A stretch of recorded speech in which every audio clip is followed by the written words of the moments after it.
e, lá lá ya lá e, lê lá lá e, lá lá ya lá e. Tem mais de 10 novinha. Yeah.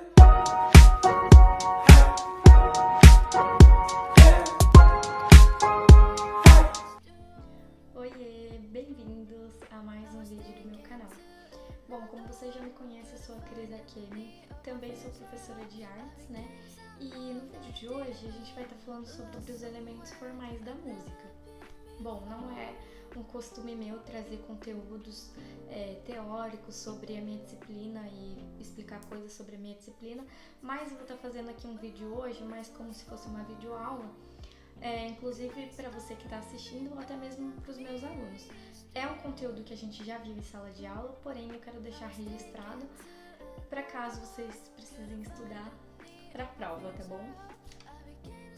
Vou deixar as referências no final do vídeo e aqui na descrição, tá? Então vamos começar o que são os elementos formais da música, tá?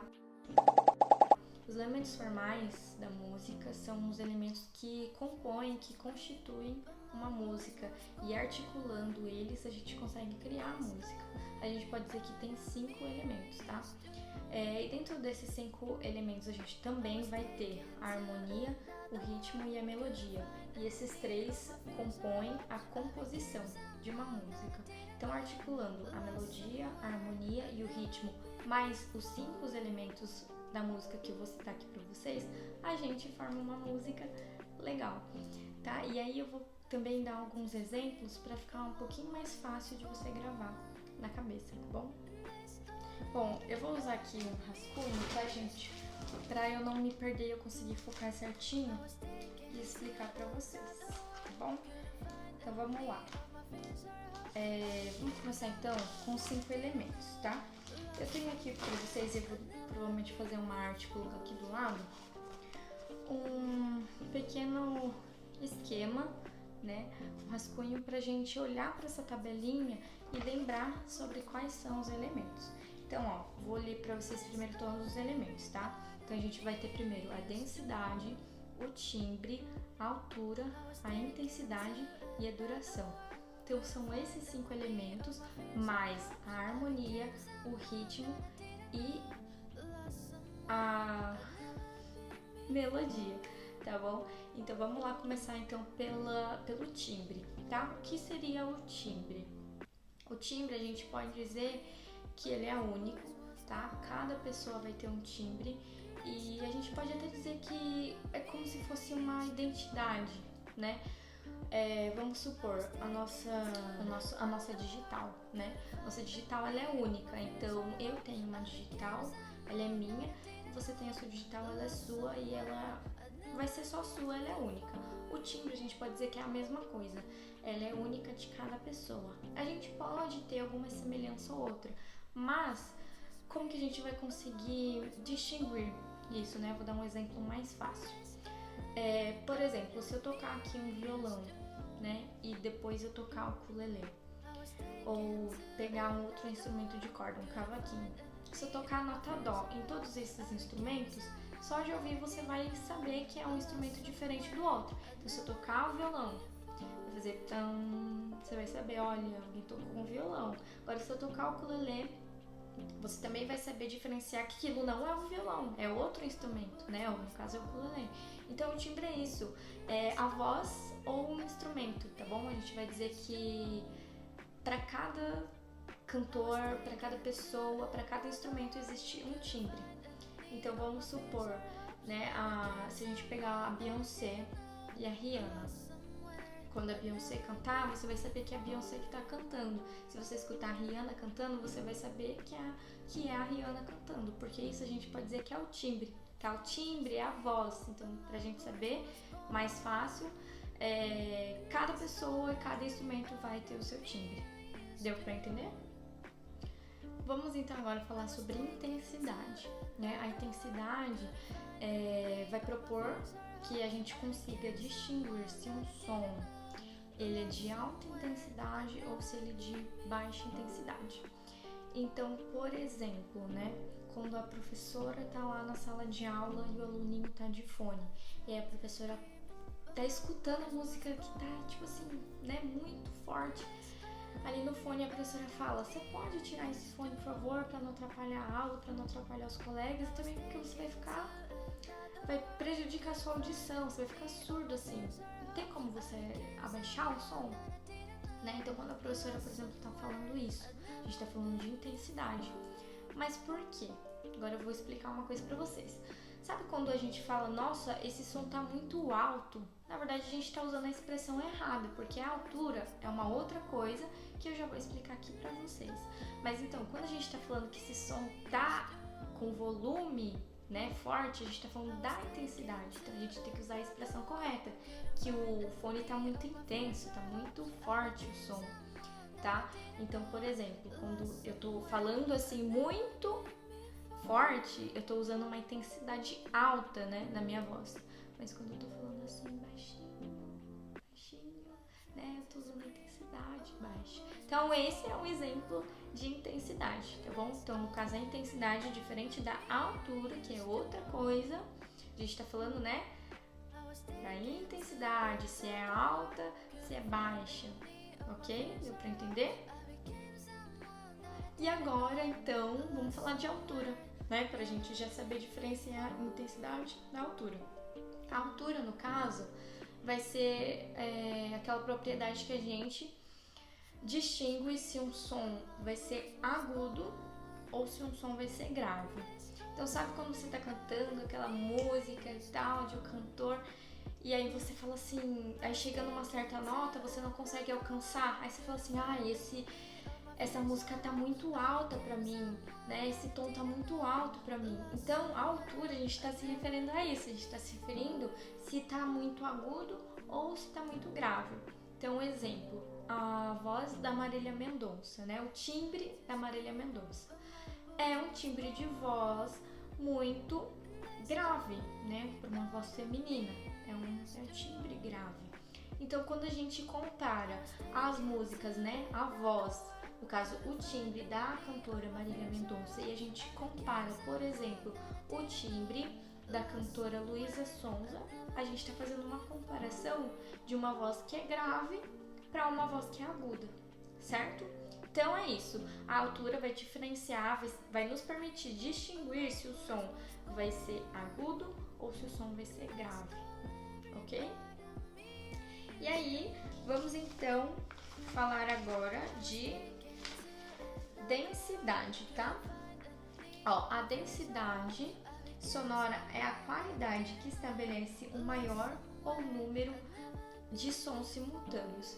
Então, vamos supor que eu tô aqui, né, na minha sala e no caso agora vocês só estão ouvindo o som da minha voz e provavelmente uma música de fundo, né?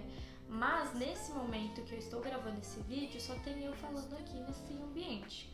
Então, um ambiente que é o espaço, né, que é a minha sala, só tem a minha voz. Então, no caso, a gente pode dizer que nesse espaço a densidade é fraca, a densidade é baixa. Mas, se por exemplo, eu estivesse aqui conversando com vocês e ao mesmo tempo a minha TV estivesse ligada e eu estivesse ouvindo algum programa de TV e aí também ao mesmo tempo eu ligasse esse radinho, né, essa bolinha aqui que toca música, eu deixasse aqui também tocando uma música, e tivesse a TV e tivesse alguém conversando do meu lado, quanto mais sons simultâneos eu tiver no ambiente, mais denso vai ser, tá? Então, exemplo, agora no caso esse ambiente tá com a densidade baixa, né, fraca. Então é isso. Exemplo, se você for num show, numa apresentação e tá ali a banda tocando a música, tem vários instrumentos tocando ao mesmo tempo, então tá o violão, tá o teclado, tá a bateria. Esse conjunto de instrumentos tocando simultaneamente significa que aquele espaço, que aquele ambiente está sendo denso, tá cheio, né, de instrumentos tocando ao mesmo tempo. Então, no caso, a densidade é isso, tá? E vamos agora então para o último elemento formal da música, que é a duração. E aí a gente já fala sobre a composição. E aí no caso, então a gente vai falar agora sobre a duração. E a duração, como o nome já diz, né, é o tempo que dura o som. Então, vamos supor que eu toque um sino, né, aqui. aquele sino, se você observar, ele fica ecoando, né, durante um tempinho. E esse tempinho que o som permanece no nosso ouvido, né, a gente pode dizer se o tempo, né, o som vai ser curto ou vai ser longo. Então esse som, né, que fica ali no nosso ouvido, a gente define a duração dele. Então no caso, se eu tocar, por exemplo, uma flauta, a flauta, se eu tocar, vai depender do tanto de ar que eu tô soltando ali para fazer, né, o som da nota. Mas não é um som que vai ficar ali repercutindo alguns segundos no nosso ouvido, diferente do sino, por exemplo. Se eu tocar, né, aquele som fica ali durante alguns segundinhos no ouvido. Então a duração é isso, vai definir se é curto ou se é longo o som de algo que permanece no nosso ouvido, tá? E aí a gente pode dizer também que a duração ela vai estar caminhando com esses outros 3 conjuntinhos que eu expliquei para vocês, que faz parte da composição do que eu vou falar agora, tá bom? Mas espero que tenha dado para entender o que é a duração e os outros elementos. Gente, então agora a gente vai falar sobre a harmonia, melodia e ritmo, tá? Que faz parte da composição de uma música. Eu vou ler aqui para vocês um trechinho e ele já começa a explicar. As composições são baseadas no conhecimento sonoro que o compositor adquiriu no local onde vive. A música que cada um compõe depende do lugar e da época que vive, dos sons que conhece e dos quais tem acesso. Enfim, da sua história pessoal, escolhendo e articulando de formas diferentes a imensa variedade de sons aos quais tem acesso. Então, no caso, a composição de uma música, né, o cantor, ali o compositor que está fazendo aquela música, vai depender de inúmeras coisas, né? Porque a gente diz que a música é uma expressão, é a arte dos sons. Então, também o compositor vai se expressar ali naquela música, né? Então, dentro da composição, a gente tem 3 coisas, que é essas que eu falei. Vamos começar, então, pela harmonia, tá? Vou ler aqui para vocês o trechinho e a gente já fala sobre ele. A harmonia é a combinação dos sons ouvidos simultaneamente, é o agrupamento agradável de sons. No nosso exemplo, você poderia muito bem tocar a música apenas com uma nota de cada vez, porém ficaria sem graça. Por isso, quanto mais notas musicais você tocar simultaneamente, ou seja, os acordes, de forma agradável e harmoniosa, melhor será a música. Então, como o nome já diz, a harmonia, né? O que a gente está esperando?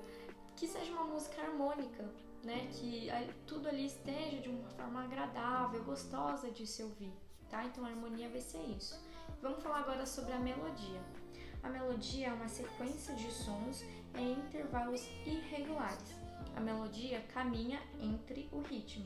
Então, a melodia e o ritmo estão ali totalmente ligados, tá? Mais um exemplo claro pra gente é que a melodia é aquela parte que mais se destaca na música e também aquele sonzinho que permanece na nossa cabeça, mesmo sem a gente querer pensar nessa música, né? E um exemplo que eu dei outro dia na aula pro pessoal, eu tava rodando TikTok, principalmente essas musiquinhas de TikTok, gente, que a gente tá ali rodando a tela e a gente vê em 2 ou 3 vídeos, mesmo sem querer a gente grava aquela musiquinha, sabe, que fica na cabeça, e quando você tá fazendo outras coisas ali na casa ou na escola, aquela música fica tocando na sua cabeça, mesmo assim involuntariamente, né, fica ali tocando. Então isso é um exemplo da melodia, é aquela coisa que gruda, você dizer, aquele chicletezinho que gruda na nossa cabeça, tá? E além dela ser a parte mais destacada. Então, por exemplo, naquele solo, né, do Guns N' Roses, Sweet Child of Mine, que ele fica fazendo aquele solo no início da música, aquilo é a melodia, né? E ela se perdura ao longo da música. Então a melodia vai ser isso, ela é a parte mais destacada, normalmente fica a esse cargo, né, do solo ou até mesmo do vocalista. E ela também é um chiclete, não sai da cabeça, tá? Então, outro dia eu dei o exemplo pro pessoal, a música Atirei o Pau no Gato. Se eu não cantar ela, se eu só fazer, né, a melodia, por exemplo, vocês vão saber que é a música, porque essa é a melodia da música. Mesmo sem eu falar a letra, né? Atirei o pau no gato. Se eu só cantar a melodia, né? você vai saber de que música eu tô falando. Então, exemplo mais claro para você entender o que é a melodia, certo? E vamos por último falar sobre o ritmo. O ritmo é o que age em função da duração do som. Então, como a gente falou que a melodia e o ritmo estão andando juntas, a gente também está falando que o ritmo e a duração estão andando juntas, porque o ritmo faz ali parte da duração. Então, sabe quando você está escutando uma pessoa que é um pouquinho desafinada e que ela não respeita o tempo da música, ou seja, a duração da música, a gente também está falando que essa pessoa está sem ritmo, né? Então, aqui no meu textinho está falando, se eu cantar ali Margens Plácidas do hino nacional, a gente observa que o Plá demora um pouquinho mais que o Sidas. Então, se a gente cantar esse Plá de uma forma diferente, vai estar faltando com o ritmo, né? A mesma coisa se eu começar a cantar a música Tirei o Pau no Gato. Tipo assim, tirei o pau no gato, mas o gato... Eu não tô seguindo o ritmo e nem a duração realmente da música, né? Então eu tô faltando com o ritmo. Tá? Eu espero que tenha ficado claro para você. E vamos por último, então, falar sobre o que é som. Você provavelmente já sabe o que é som, né? Um fenômeno acústico. Então, uma forma também clara da gente entender, né, como que é o som e como que são produzidos os sons é a gente, por exemplo, tacar uma pedrinha bem pequenininha ali num lago. A gente vai ver que são ondas que se formam, né? E no caso o som também é isso, ele é um fenômeno acústico e são ondas que por mais que a gente não consiga ver, tá presente, né? Então, os sons são ondas que são produzidas, né, por um corpo qualquer, por um meio que seja sólido ou líquido ou gasoso. E através disso, né, a gente faz a música. E eu espero que realmente vocês tenham entendido que essa aula tenha sido explicativa e clara, tá? E objetiva, tá bom?